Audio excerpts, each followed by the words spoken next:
Okay, folks, hello. Since we started linear motion, you've done two worksheets. The first worksheet was completed excellently, brilliantly, very well done. And the second worksheet, even though it's not due till tomorrow, I had a look at some of the early returns. Almost half of you have already handed it up, and the standard was very, very high as well. Well done on that. But some people did have a few problems on question 10. This is not that surprising. Question 10 is a very complicated and complex question. It's a difficult one. And question 10 is about a situation where an object can be actually moving in two directions at the one time. You can actually think of it moving in two directions at the one time. And an example of that is a bullet fired from a gun. There's a gun. Let's imagine a bullet coming out like that, and a bullet will move in an arc like that until it hits the ground. And we can actually break that motion up, that motion of the bullet, into two separate motions. The bullet, we can say that in one way the bullet is moving in that direction. I'm going to call that the forward or the horizontal direction. And we can also imagine that the bullet is moving in this direction, which I'm going to call the downwards or the vertical direction. So we can actually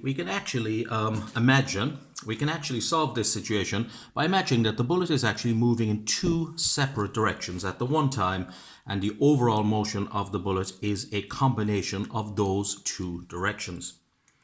And we can analyze the motion of the bullet in the horizontal or the forward direction using our equations of motion, those guys. And we can separately analyze the motion of the bullet in the downwards or the vertical direction totally separately using those three equations of motions as well.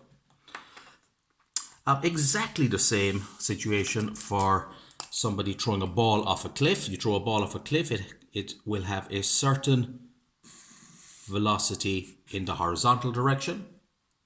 It will also be accelerated down due to gravity, and those two velocities there, those two will combine to give it an overall movement in that direction. And we can analyze the horizontal and the vertical motion of this object totally separately. And that can give us some very valuable information. I think the best way to proceed is by doing some examples on this. So we'll have a quick look at some examples. Now, example question 1. There's only two, so stay with me. Example question 1. A bullet is shot forward with a velocity of 250 meters per second, and it is at a height of 1.65 meters above perfectly level ground. Calculate the time taken for the bullet to reach the ground and the horizontal distance that the bullet travels in this time. And we're going to assume that the only force acting on the bullet, is the gravitational force. We're going to assume there's no air resistance. Okay, well, let's look at that situation. Well, here's my diagram of that situation. And here we've got the gun 1.65 meters above the ground. The bullet is there somewhere in the gun. We just assume it's right there. The bullet is fired out and it takes that direction and it moves in that arc there until it eventually hits the ground. Now we're going to separate that motion up into two directions. This direction here we're going to call the forward or the horizontal direction. And this direction here we're going to call the downward or the vertical direction. And as I said before, we can treat these two totally separate directions. We can treat them as if they were two separate bullets even. Very interesting thing. Let's just imagine a kind of a thought experiment, and we're going to come back to this again later. A thought experiment where there's actually two bullets. One bullet is fired out of the gun. The other bullet is dropped at exactly the same time with no velocity other than the acceleration due to gravity pulling it down. And here's a question that has been posed many times over the years to students. Which bullet will hit the ground first? Ignoring air resistance, which bullet will hit the ground first? The one fired out of the gun in that direction, or the one that simply drops in free fall under gravity down like that? And it might come as a surprise to people to realize, to know, to find out that both of these bullets will actually hit the ground exactly at the same time. This bullet will start off, the one that's dropping under free fall, will start off with a velocity of 0 meters per second, be acted on by an acceleration of plus 9.8 meters per second, and will move down like that, accelerating as it goes. This bullet will move out in an arc like this, with both horizontal and vertical motion, but it will actually hit the ground exactly at the same time as that bullet. And the reasoning behind that is, and experiments will obviously show this, the reasoning behind that is that both bullets are moving in the vertical direction under the free fall of gravity. Gravity is the only force acting them in the vertical direction. That will come into the question in a big way shortly. So let's now talk about the time for the bullet to reach the ground. Well, I'm just going to imagine that this bullet is simply dropped, because that's a valid assumption. It's a valid that I can consider the bullet just simply being dropped like that, because a bullet dropped from that height will hit the ground exactly the same time as a bullet fired out of the gun in that direction like that. So what do I know about my bullet? Well, if it's simply dropped, then U is 0. Its starting velocity is actually 0. U, V, A, S, and T are my old friends. The final velocity of the bullet when it hits the ground, I have no idea and I'm not asking for it, so we're going to leave that blank. What's the acceleration the bullet is under? Well, the acceleration is 9.8 meters per second, because and that's a positive number because it will accelerate, make the bullet go faster as it goes down. The distance the bullet travels is 1.65 meters, 165. By the way, very important, always use meters. If you're given in centimeters, convert to meters. And the time is what we are looking for. Now, it's a very important thing to choose your formula correctly. So let's have a quick look. I simply am going to ignore, because we're looking for t, so I have to totally leave out the final equation because there's no time in that whatsoever. And I'm going to have to leave out the top equation too, even though it's got t in it, the time. It's also got another variable that we do not know, the final velocity of the bullet as it hits the ground. So I'm going to have to use this formula here. That's how I choose this one. And we talk about the vertical or downward motion of the bullet. As I said just earlier, the starting velocity of the bullet is 0 in the vertical direction. The starting velocity is not 0 in the horizontal direction. We were told it was moving at 250 meters per second. V we don't know, A is 9.8, S, the distance it drops down through, is 1.65 meters, and the time we were looking for. So I choose my formula, the middle formula, S equals ut plus a half at squared. The distance the bullet falls is 1.65 meters. Initial velocity of the bullet in the downward, the vertical direction is 0. T is what we're looking for, a half. Acceleration is positive because you don't have to put in a plus, but it's handy. It's positive because it's causing the bullet to accelerate in the downward direction, and t squared is what we're looking for. Simplifying that by that is 4.9 t squared. 0 by t is anything by 0 is 0. 1.65. Bring that over. 1.65 divided by 4.9 is t squared. T squared turns out to be that, and my calculator told me the t is 0.58 seconds. So what is that saying? It is saying no matter which way you think about the bullet, whether you think about the bullet in free fall, just dropping down to the ground 1.65 meters away, starting with a velocity of 0 if it's dropped, or the bullet firing out there with a horizontal velocity of 250, but gravity still acting on it and bringing it down to the ground there, either one of those scenarios, the time will still be exactly the same to hit the ground, and that time we have worked out as 0.58 seconds. But the second part of the question is, how far does it travel? How far does the bullet travel in that direction? In other words, the distance from there to where the bullet hits the ground, that distance there, how far is that distance? Well, that's a very, very, very simple one. It's actually so simple that a lot of very good students ignore the obvious. In the horizontal forward motion, we were told the bullet moves at a velocity of 250 meters per second. Okay, and we know speed is distance divided by time. We're assuming that no air resistance acts on the bullet, so the speed doesn't change. That doesn't happen in reality. If you really want a good analysis of how air resistance acts, look up Stokes' law and be very thankful it's not on the Leaving Cert course. So speed equals distance over time. So distance equals speed multiplied by time.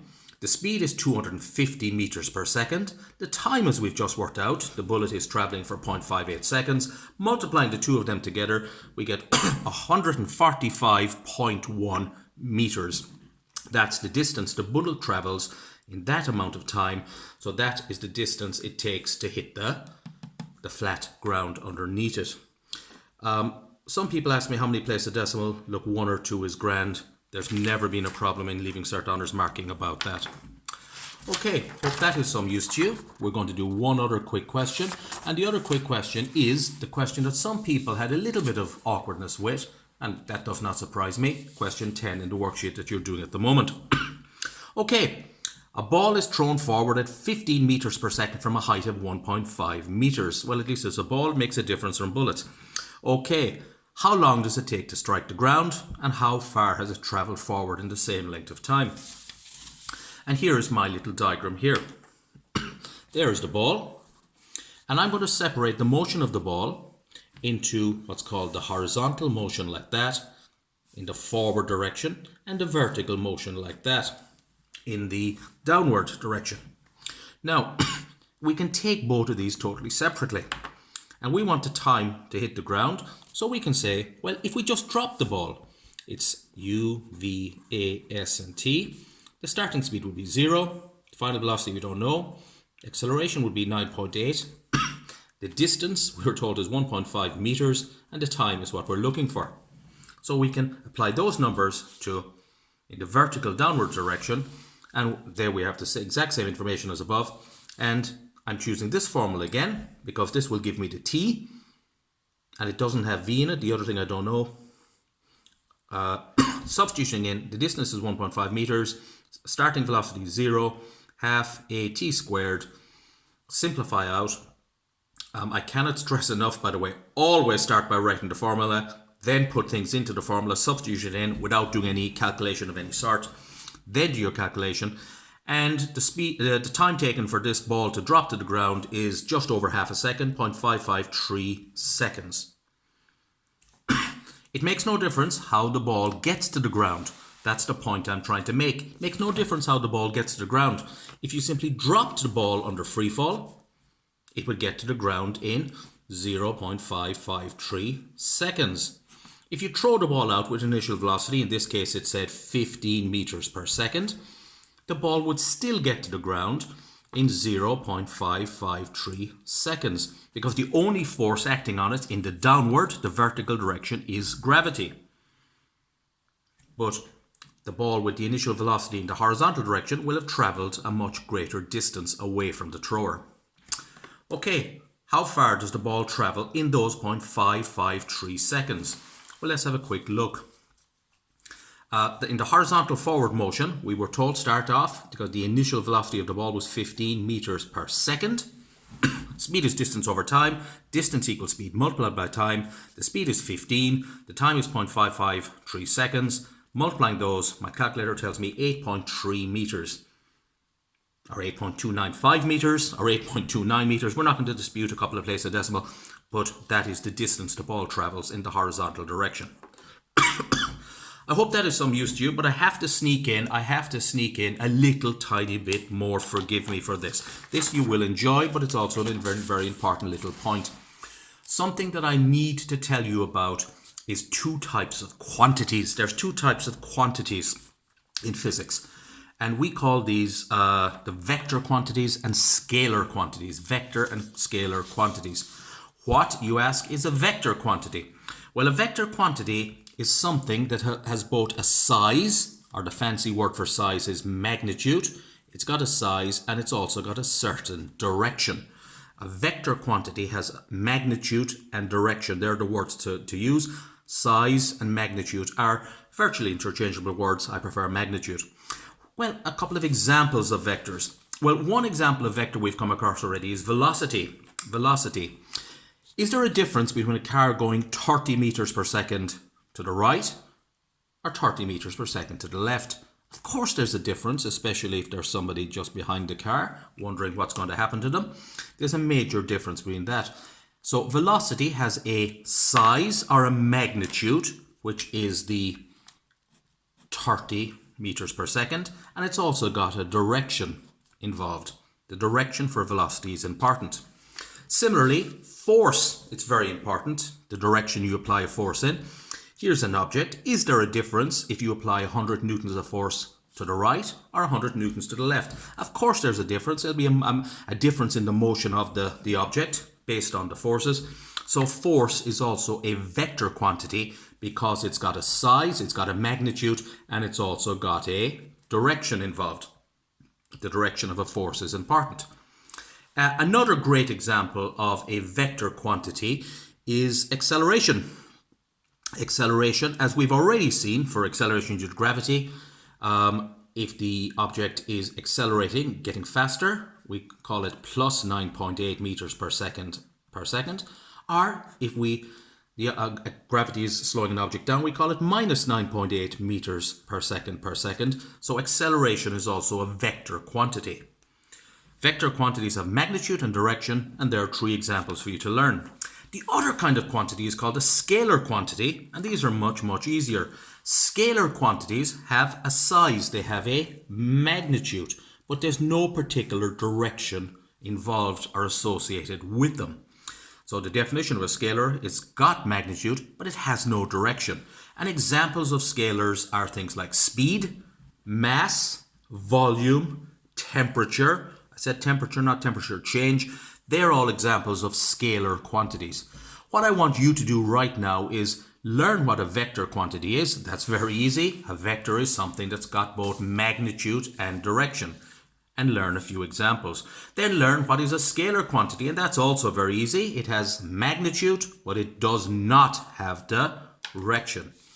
And something that you will really, really enjoy, what I'm going to ask you to do next is this. I would ask you, since you're clearly, if you're watching this video on the internet and you're on YouTube, go to YouTube and search for a very short 1-minute video called Vector Introduction from that wonderful film Despicable Me. And when you get Vector Introduction from Despicable Me, you will find that little video. It is 1 minute long exactly, and you will find a fantastic definition of what is a vector, that a vector has magnitude and also direction. Good night.